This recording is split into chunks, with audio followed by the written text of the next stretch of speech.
성경 사도행전 5장 12절부터 26절까지의 말씀입니다.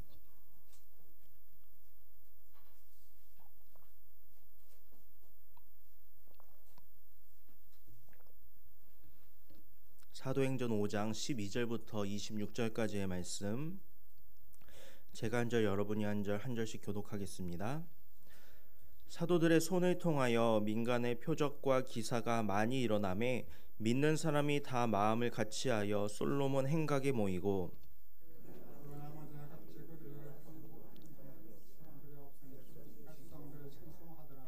믿고 주께로 나아오는 자가 더 많으니 남녀의 큰 무리더라.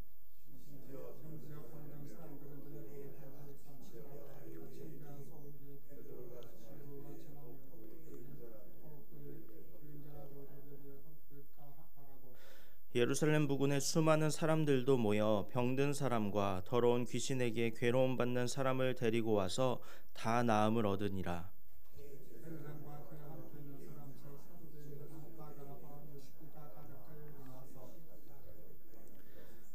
사도들을 잡아다가 옥에 가두었더니 가서 성전에 서서 이 생명의 말씀을 다 백성에게 말하라 하매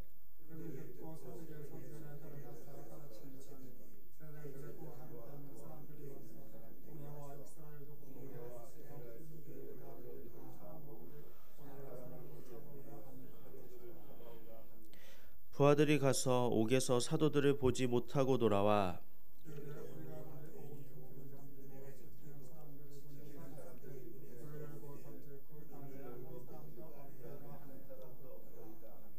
성전 맡은 자와 제사장들이 이 말을 듣고 의혹하여 이 일이 어찌 될까 하더니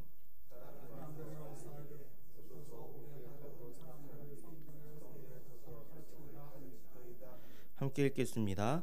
성전 맡은 자가 부하들과 같이 가서 그들을 잡아왔으나 강제로 못함은 백성들이 돌로 칠까 두려워함이더라. 아멘. 오늘의 본문 말씀인 사도행전 5장 12절부터 26절까지의 말씀은 초대교회가 직면했었던 여러 가지 박해와 고난 속에서도 하나님의 놀라운 능력으로 승리했었던 이야기가 기록되어 있습니다. 성경은 이 이야기를 통해서 오늘날 우리도 하나님을 믿고 하나님의 말씀을 따라서 살아간다면 우리에게 닥쳐오는 어떠한 어려움과 역경도 극복할 수 있다는 희망의 메시지를 전해주고 있습니다. 본문은 먼저 사도들이 기적을 행하는 장면을 보여주고 있습니다.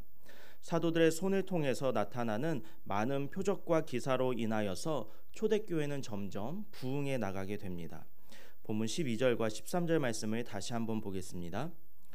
사도들의 손을 통하여 민간의 표적과 기사가 많이 일어나매 믿는 사람이 다 마음을 같이하여 솔로몬 행각에 모이고 그 나머지는 감히 그들과 상종하는 사람이 없으나 백성이 칭송하더라. 이처럼 사도들이 여러 가지 표적과 기사를 일으킬 수 있었던 근본적인 이유는 성도들이 최선을 다해서 기도했었기 때문입니다. 오늘 본문 말씀의 바로 앞장인 사도행전 4장 30절의 말씀을 보면 초대교회 성도들이 한자리에 모여서 표적과 기사가 예수 그리스도의 이름으로 이루어지게 해달라고 기도하였다, 이렇게 기록이 되어 있습니다.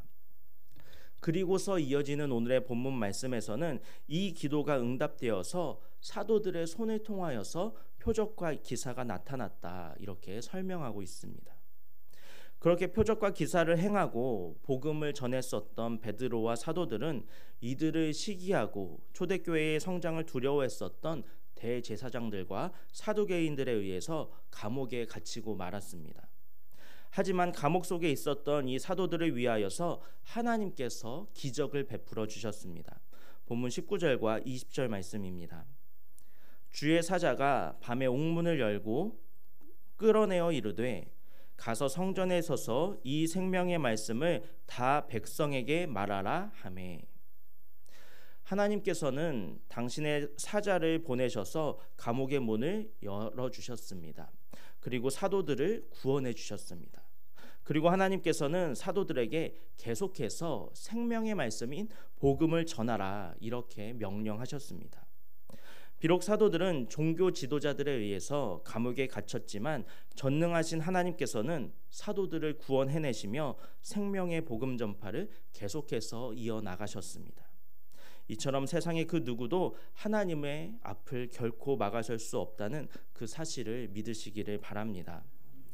오늘의 본문 말씀을 통하여서 우리가 깨달을 수 있는 것은 무엇이 있겠습니까? 첫째로 기도는 반드시 응답된다는 것입니다. 초대교회는 하나가 되어서 서로 물건을 나누고 함께 기도하는 그런 공동체였습니다.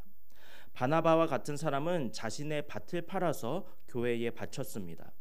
그리고 아나니아와 삽비라처럼 성령을 속이려다가 죽은 사람으로 인하여서 초대교회는 두려움과 떨림을 경험하기도 했습니다. 그러나 어떤 순간에도 초대교회는 하나가 되어서 모이기에 힘쓰고 기도하는 일에 쉬지 않았습니다.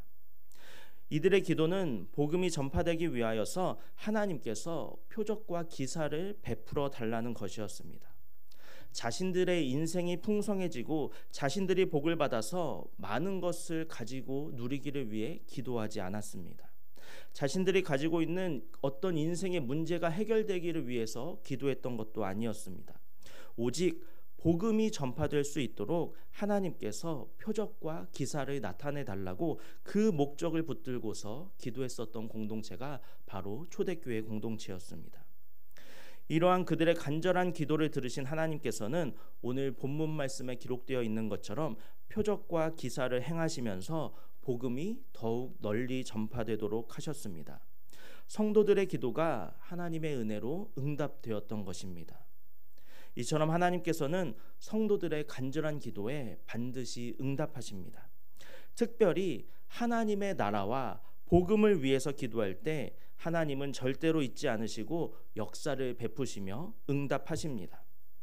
오늘 우리의 기도도 우리가 먼저 하나님의 나라와 하나님의 의를 구하고 복음 전파의 사명을 위한 기도가 될 수 있기를 바랍니다. 우리가 그러한 내용으로 기도를 할 때 하나님께서는 우리의 기도를 들으시고 반드시 응답하시며 우리가 구하지 않은 것까지 더하여 주실 줄로 믿습니다. 둘째로 사명은 계속된다는 것입니다. 하나님께서는 핍박으로 인하여서 감옥에 갇혀 있었던 사도들을 구원해 주셨습니다. 그런데 하나님께서 이 감옥에 갇힌 사도들을 구원해 주셨던 그 이유가 무엇입니까? 본문 19절과 20절 말씀을 다시 한번 보겠습니다. 주의 사자가 밤에 옥문을 열고 끌어내어 이르되 가서 성전에 서서 이 생명의 말씀을 다 백성에게 말하라 하매. 이처럼 사도들을 가두고 있었던 감옥의 문이 열렸던 이유는 단 한 가지였습니다. 그것은 예수 그리스도에 관한 생명의 복음을 전하라는 것입니다. 하나님께서는 사도들이 계속해서 사람들에게 생명의 말씀을 전하고 성전에 들어가서 예수 그리스도에 대해서 가르칠 수 있도록 하기 위해서 그들을 감옥에서 구원해 주신 것입니다. 그러나 생명의 말씀을 전하는 일은 결코 쉽지 않았습니다. 감옥에서 구원받고 복음을 전하던 사도들은 또다시 종교 지도자들에 의해서 붙잡히게 되었습니다. 게다가 종교 지도자들은 이들에게 예수의 이름으로 말하지도 말고 가르치지도 말라고 강요하고 협박하기까지 했습니다. 하지만 사도들은 이에 굴하지 않고 끝까지 목숨을 걸고 복음 전파의 사명을 포기하지 않았습니다. 우리도 하나님의 독생자이신 예수 그리스도를 통하여서 구원받은 사람들입니다.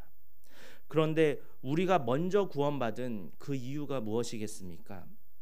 우리도 사도들과 똑같이 하나님의 생명의 말씀을 전해야 하는 사명을 받았기 때문입니다. 이 과정 중에는 사도들이 겪은 것처럼 핍박당하고 고난받을 수도 있습니다. 하지만 복음 전파의 사명이 오늘 우리가 살아가는 이유이며 목적이라는 사실을 기억하시기 바랍니다.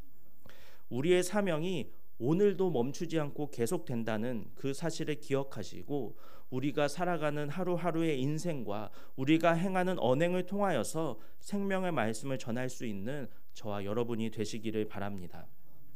사랑하는 성도 여러분, 하나님께서는 언제나 당신의 백성들의 기도를 들으시고 역사하시며 보호해 주시는 좋으신 하나님이십니다.